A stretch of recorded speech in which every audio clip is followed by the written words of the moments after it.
So, Richard, thank you for being here. Thank you for having me. So we're going to talk about rebooting U.S. crypto policy. So I think it's only right we start with the Crypto Task Force. Sure. So it was formed in January. That's right. So tell us about what it is and the goals of the Crypto Task Force. Okay. Before I start, I have to give my disclaimer, of course, that my views are my own, not those of the Commission or my colleagues at the SEC. So the Crypto Task Force was established by Acting Chairman Mark Ueda on January 21st. And the idea behind the task force was that we had had 4, some might say 8, 10 years of unproductive policy at the SEC.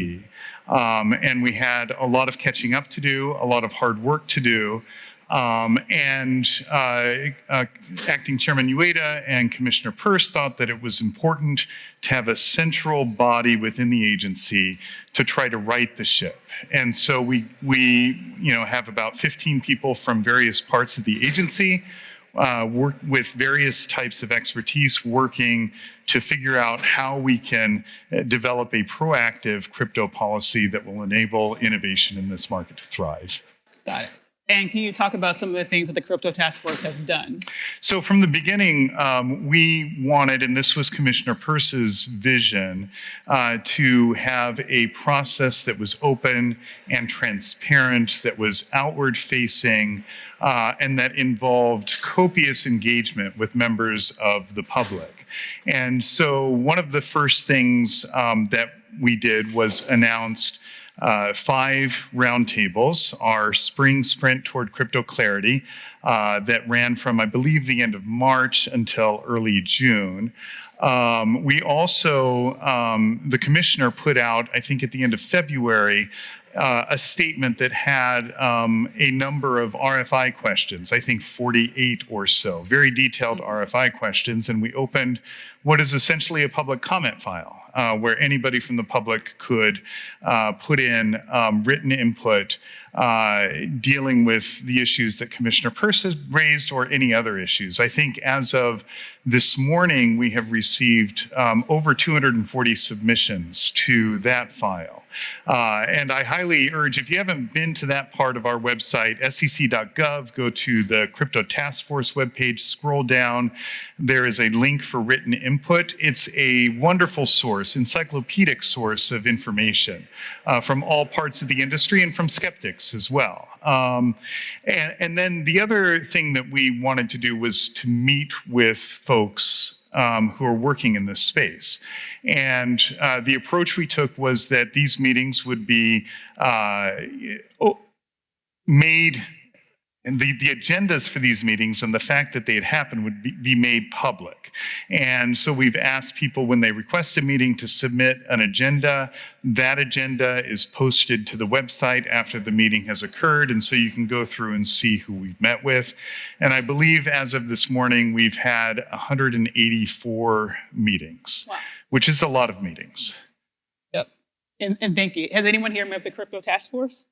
Any other frequent flyers? So just me about too many times. And the other thing that I think is incredible is the fact that Commissioner Peirce now is on the road meeting with folks. Yeah, so Commissioner Peirce, one of the things I love about her, I've worked for her since 2018, is that she has an open door policy, and that truly means an open door policy. She loves to meet with, both, firms that are well established in our markets, but also smaller players and folks who want to find their way into our markets. And so she thought it was important to head out across the country in conjunction with other trips she already had planned to meet with smaller players, startups, folks who normally don't make it to Washington.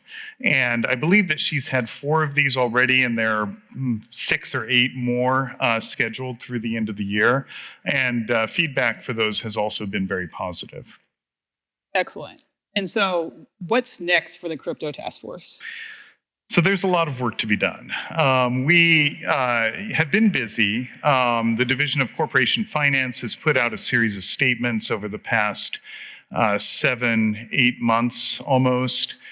dealing with a broad array of issues, right? The status of meme coins, status of stable coins, protocol staking, protocol mining, a few disclosure issues. TM has put out a set of FAQs dealing with a number of issues related to broker-dealers and transfer agents, but there's a lot more to be done, right?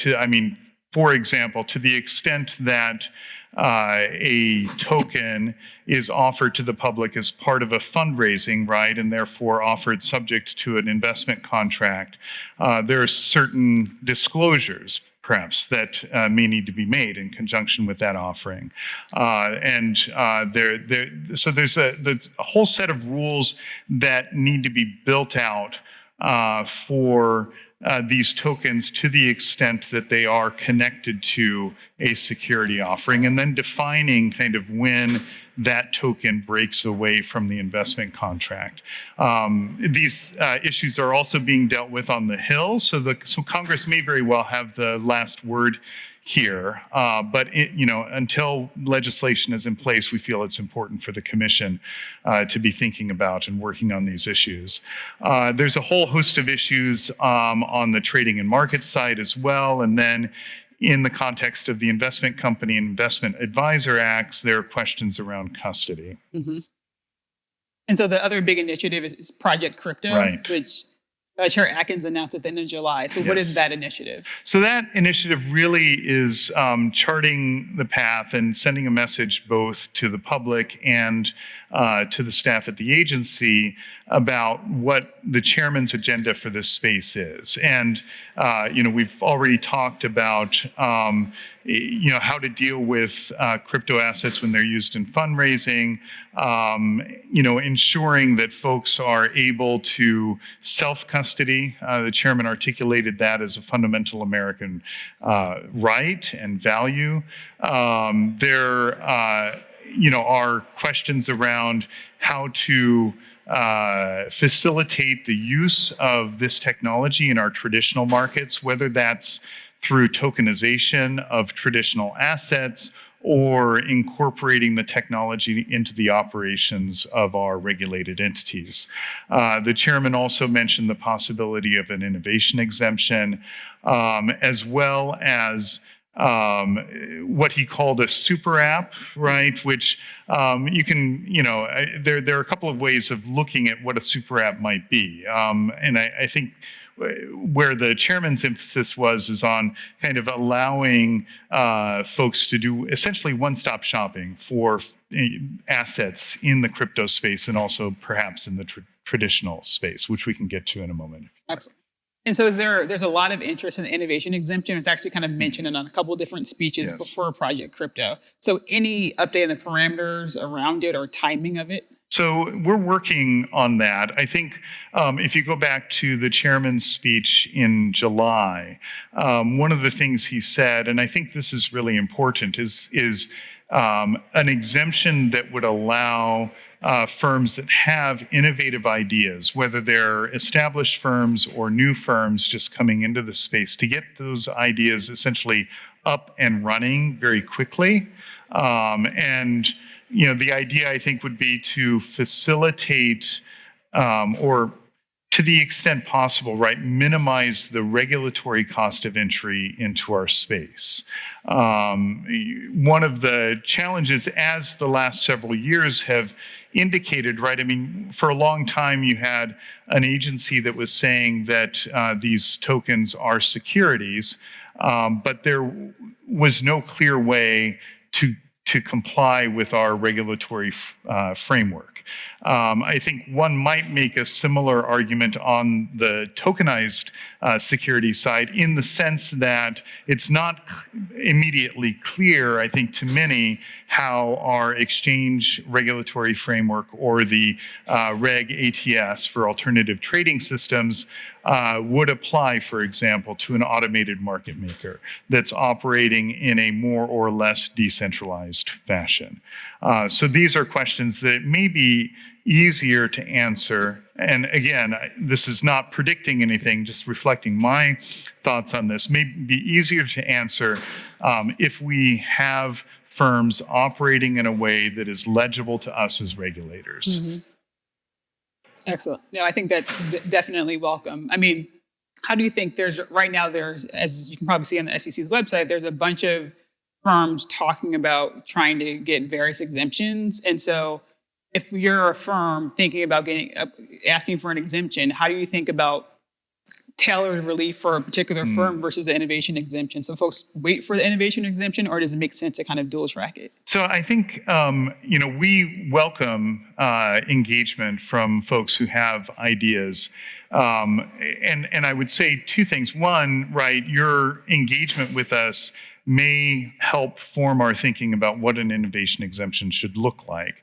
But also, I do think that there will be cases out there where firms will want to come in and say, either A, we don't want to wait for an innovation exemption, we want to get our proposal before the commission as quickly as possible, or B, once the innovation exemption is proposed, if it is proposed, determine that it's not quite right for what the firm wants to do. Excellent. So please don't hesitate to come in. And so there was another announcement, a joint announcement between Chair Atkins and Acting Commissioner Pham, and an announcement of a CFTC joint SEC roundtable. So can you give us a preview of what we can expect between the two agencies? Yeah, this is actually an issue that has a relationship to the work of the Crypto Task Force, but is much broader than our work, but actually excites me a great deal, because when I first joined the commission back in 2011, I was part of a team that was implementing Title VII of Dodd-Frank. We did I think our office did 2 joint rulemakings with the CFTC. We have a mandate under that provision of Dodd-Frank to consult and coordinate with each other. And then when I started working for Hester, I think it was in late 2018, then Chairman Clayton asked Hester and with my assistance to co-lead the push to finalize that implementation process. And so it was a formative experience in my career, but one of the challenges of that was making sure that the agencies were working hand in hand. They're very different agencies culturally. Their missions are quite different. The markets they serve are quite different, and the market participants are quite different. But many of the market participants kind of straddle our space, and there's a real risk that where there's a lack of clarity, for example, in the area I know well, the distinction between swaps and security-based swaps, there's this whole middle area that without careful tending by the two agencies becomes a dead zone because there's too much uncertainty there. People don't know which rules they're supposed to comply with. So I think that this is a really important effort by the chairman and acting chairman to set a new tone, to ensure that there are open channels of communication between the agencies and that we are engaging together with members of the public that we regulate. Excellent. So yeah, we're definitely looking forward. I agree that's a positive development. So I'm looking forward to the roundtable. So talking about tokenized securities, which you mentioned earlier, there's a number of different models. Some of them you could argue are swaps. Some of them could be something different. And so can you give us insight as to how the SEC thinks about the different models? So this is an issue that we are working through. I think it's important to remember that the commission is not intended to be a merit regulator, right? Our fundamental responsibility is to ensure that issuers are making the appropriate disclosures. Now, depending on whether, for example, the token is a natively issued token or natively issued security, or whether it represents an interest in a security that's off-chain, whether it's issued by the issuer or by a third party that has a trust or other vehicle set up that holds the securities, or whether it's a security-based swap, there are different disclosure obligations, and then in the case of security-based swaps, special restrictions on how those can be offered, particularly to retail investors. And so, as Commissioner Peirce said earlier in the summer, tokenized securities are securities. And we are intent on trying to bring clarity to this space, both in terms of, what a taxonomy looks like, but also what are then the obligations, disclosure and otherwise. Excellent. And as we think about some of the ex-US launches of tokenized securities, products like that put pressure on the SEC to move quickly to develop a structure. Well, I think it's an interesting exercise from a regulator's point of view, right? I mean, typically, before this technology developed, it was very easy because you had firms that you could clearly identify and then bring sanctions against, right? This technology is different. It seems clear to me that these offshore tokenized securities are likely, one way or another, to end up in the virtual hands of American investors. And it does, I think, highlight the importance for us in not only providing clarity, but establishing a regime that is attractive enough. And by attractive, I don't mean necessarily light touch. I mean workable. That folks want to come into our markets, that investors want to come into our markets because they feel that they have additional protections if they're in a framework that we oversee. So yes, it does increase the urgency, I think, of the work that we're doing. Excellent. And then zooming out to talk about tokenization more broadly, we were talking about non-security, so real-world asset tokenization.